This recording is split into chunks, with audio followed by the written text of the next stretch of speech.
quite hard into Leon as well. Yeah. It's just, you know, a couple of bans that really make sense. It's exactly what we were looking at for Keria. The thing about Keria as well is his champ pool is pretty ridiculous, so he doesn't have to play that kind of thing. He could even play the Zyra. You know, you were talking about that before. The Zyra could be pretty good in terms of winning the lane, but instead, probably going to see that in the jungle. You see the Renata Glask here hovered, and it's going to be swapped to Rel. Okay, interesting. Keria's Rel's fine, but with Keria, it does always feel like when he is on range supports, just feels like he's really built different. When it comes to engage support, still solid, depending on what form he's in, but doesn't always hit the highs of someone like Delight that is known for that specific style. And Bessa's still open, so I think Shiu are going to be perfectly happy to pick that up, although it could also go to Showmaker.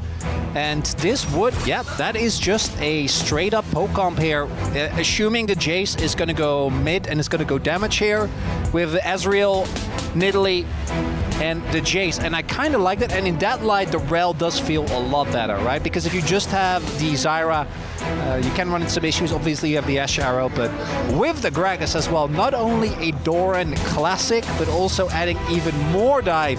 I'm kind of loving both these comp values. We have on one side a lot of upfront damage, a lot of burst, and a lot of engage for T1. And then D+, especially if you can... Upsets over T1. They always have a really fun back and forth series. For me, I think, you know, Shiu's really got to step it up. He can't play nervous, even if he is nervous, right? If he can fulfill his role and do his job and actually, you know, get some solo kills on Doran, then you're cooking. Otherwise, I think T1's solidness might just be enough to get them across the line. And boy, do they have a solid comp with the Gragas in the front for Doran. But guys, let's do it. Let's jump onto the rift for game number 1.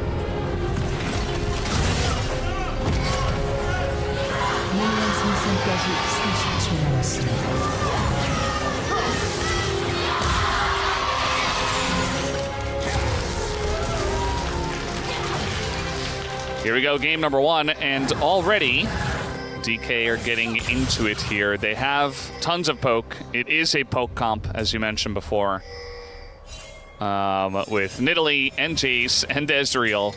Oh, he's going phase rush. You know what that means, Valdez. We are safe. For this game. Yes. Well, I mean, no, it's fearless. We're safe for the day. Oh, yeah, it's true. Woo! Hey, we're safe. Barrel, no more Tank Jace. Barrel just in my nightmares is on the instead. ward. Oh, God. Oh, this is so Barrel. It's so Barrel to just die. He's just gonna die, Steve. This is, he might get away, actually. But Aiming is gonna have to flash, and he's being followed here. So even if he doesn't die, Aiming's gonna pay for his sins, which also happens with Barrel. So yeah, going a bit too deep, and now you've got Aiming with no flash in the bot lane. Showmaker getting pretty aggressive here in the mid lane against Faker. But yeah, that's a great start for T1. Guess what, guys? You know, level 1 First Blood is the same as any other First Blood. That's already a feat of strength for T1 as well on the board.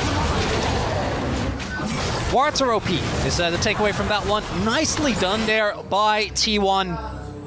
Read the play from DK. Have all members ready, and Ashe, her level 1, even with the Braum being banned, is just so crazy. The slow, super obnoxious to play into, as we saw Aiming, unfortunately, on the receiving end of that. The kill also went to Guma. And now, Keria and Guma already going to be feeling a lot better.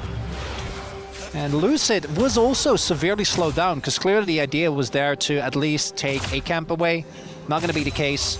And Owner is just merrily clearing through. The upside is that looks like Doran did have to TP back to lane. Shiu did not. And Shiu has used the time very well. Doran already taken a big beating. And again, he doesn't have TP. So even if they don't dive, just him being on the back foot should allow a little bit of breathing room here for DK. We'll see. The fact that Aiming doesn't have flash available early on Ezreal is probably the best AD carry to have that happen. He still does have his cleanse. That's something at least, as it's very straightforward. Barrel just gets spotted on a ward.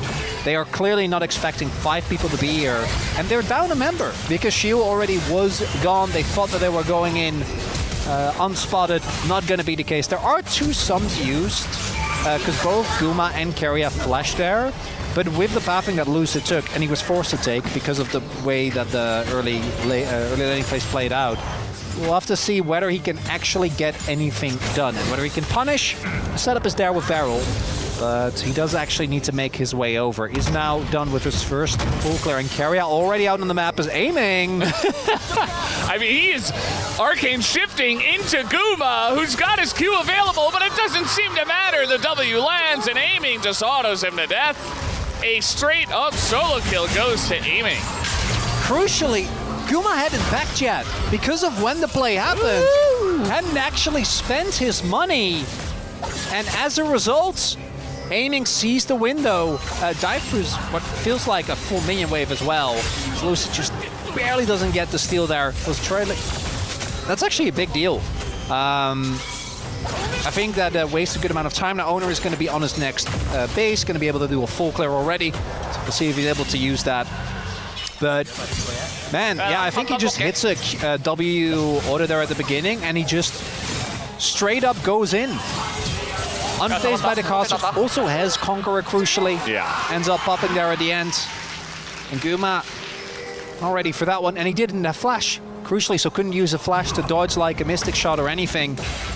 And now the gold's still in favor of T1. They still got the feet, but aiming, getting kills on Ezreal is one of the two pillars of good DK wins.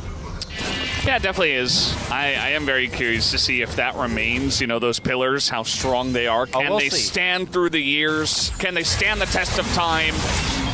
Always is fun to watch. It's fun to watch Showmaker on Jace, too. He is really giving it to Faker here in mid. Faker not backing down from the challenge. Obviously, only pretty good at trading, but the Jace, they're actually going for a dive in 2025 in my LCK. And Jiu just cleanly flashes away and survives beautifully.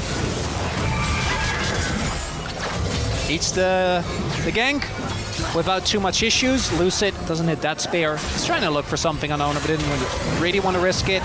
One more spear hitting though, and they might actually use that. And they have mid-prio, they could play it. Oh, Barrel! Guma no flash.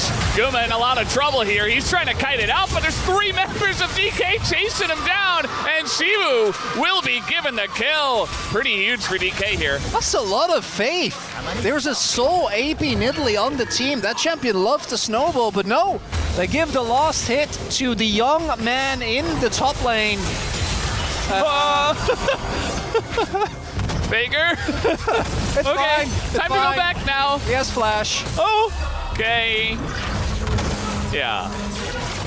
Well, ice cold, as you would expect, but he's not having a fun time in mid. Showmaker actually is doing a great job of winning this lane. This is what I want out of my DK versus T1 Valdez. This is like is this the game where it happens? Rune. Can we? Wait, what's the name again? Is it real? Ruinous? Ruinous? Nah, there's no. It's not happening. There's not. Unless. What if we get a 5v5 for Dragon? Yeah. And Otacon's gonna spawn on the bottom side of the map? Would be cool. Yeah. Let's see as we take another look here. So, Guma, without flash, especially, just you can't walk up like that. Just, yeah, I don't know. Maybe feels like he can't walk up because she was gonna clip him with the ult anyway. And feels like maybe there's a turn potential there with his 2 teammates, but feels like 2 unforced errors there, back to back for the bot lane of T1, and that is with an early kill being given as well. Meanwhile, towards the top side of the map, Doran has just been doing his job, which is just take a beating, let aiming farm up himself, and remain a threat. The biggest thing for me, though, is specifically the mid lane matchup. The way that Showmaker has been able to have very consistent prio throughout most of this early game has been really allowing DK to do pretty well in terms of map pressure. As Barrel. Yeah, he's gonna get in on top of Faker. He's only level 4. That is gonna force the flash here out of Faker. Showmaker just gonna hold on to his. So now potential to set something up in the future. And now You know, you were saying before, you know, Faker could flash away from a shock blast if it was heading his way, but now he can't. Spear, yeah. Yeah. Make it a bit harder.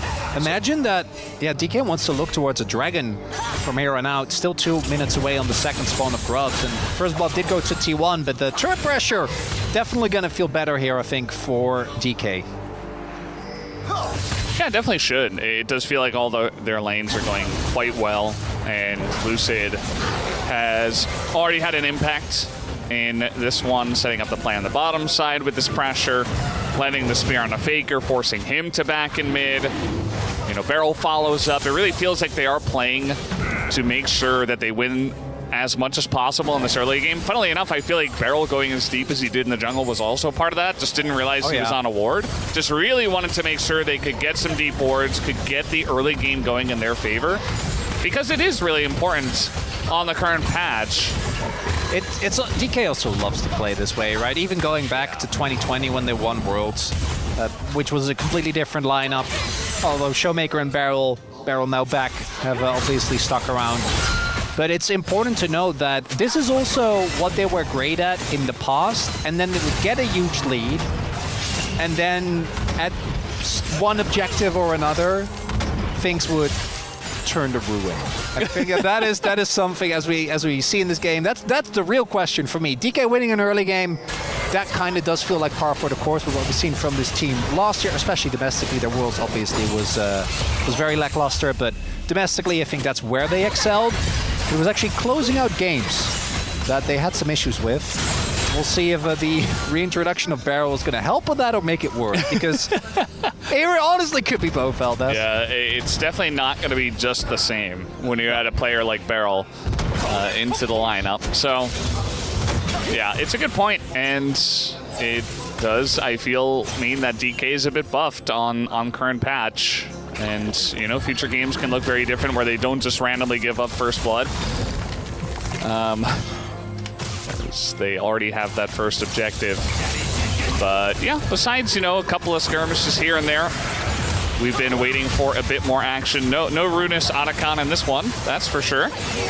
Just 3 kills, as it is decided at 14 minutes which one we will get. Beryl still level 5 here. Definitely wants to hit 6, and I'd have a fight on our hands for this second spawn of Grubs. We are seeing, though, with Lucid having his Leandra's already done, and Owner not having his poke from the Zyra, not quite as threatening as Showmaker. It doesn't matter who he's playing against, just pummeling them as shield. Oh, here we go. Gonna get that ult on a Faker. Faker, there's nowhere for him to go as he flashes in front of the ult.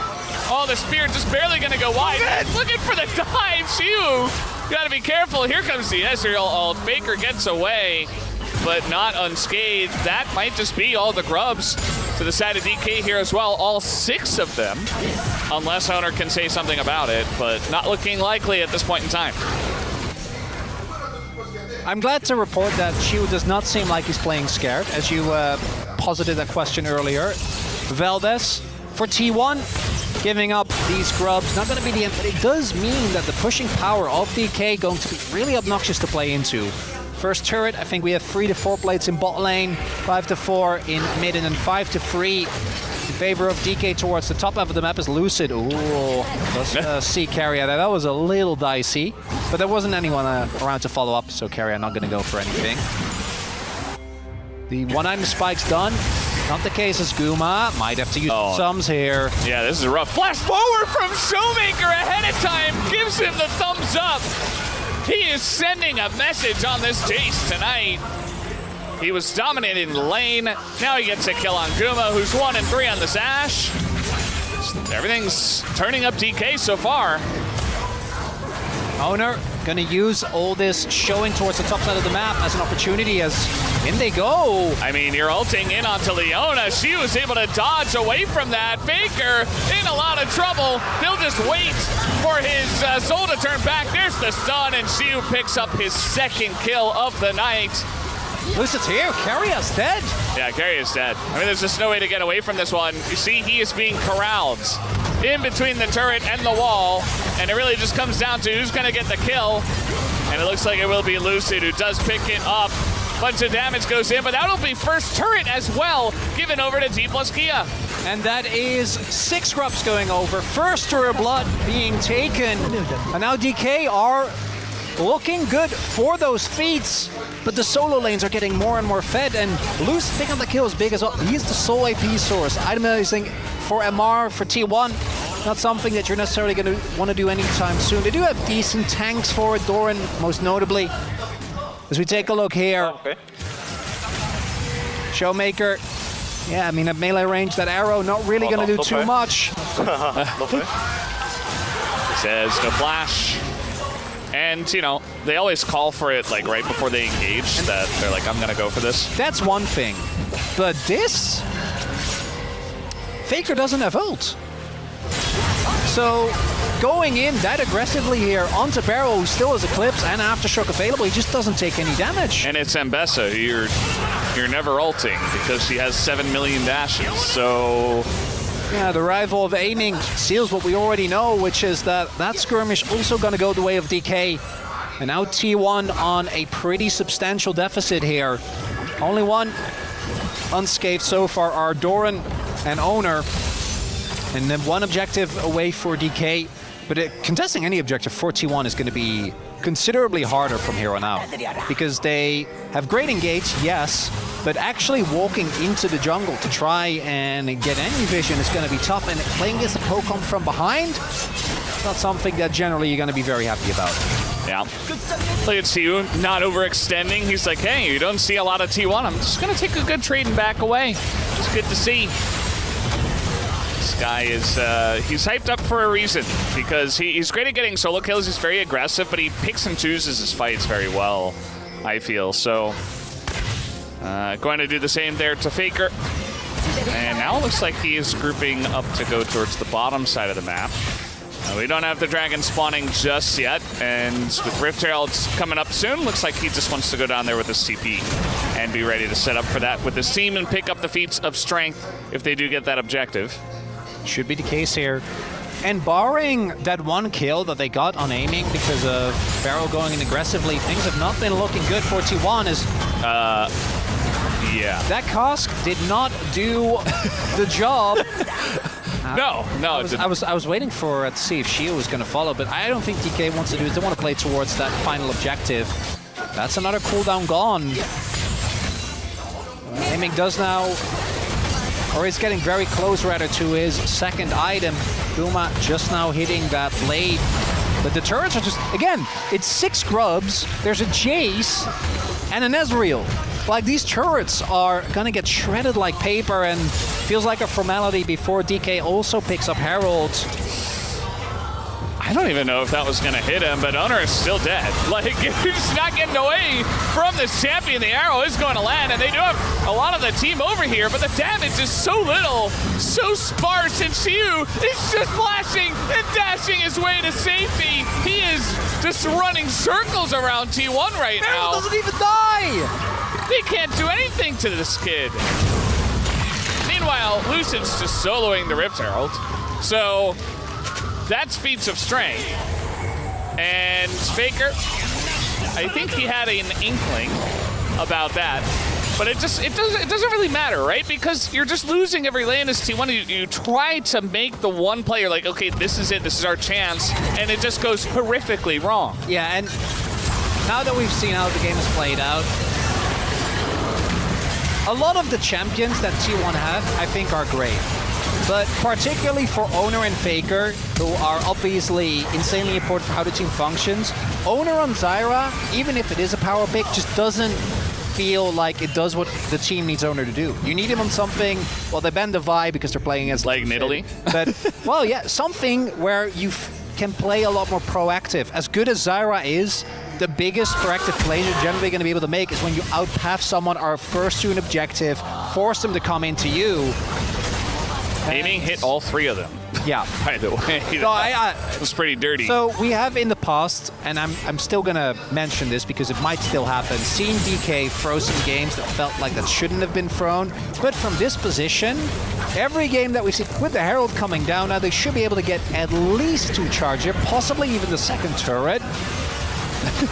I don't think there's a lot that T1 can do. They're going to have to rely on DK making a huge mistake. Yeah, I mean, you're hoping that, you know, maybe someone like Aiming, Arcane shifts in, or perhaps you makes a mistake because he's a rookie. This is going to be pretty interesting. He's going to just...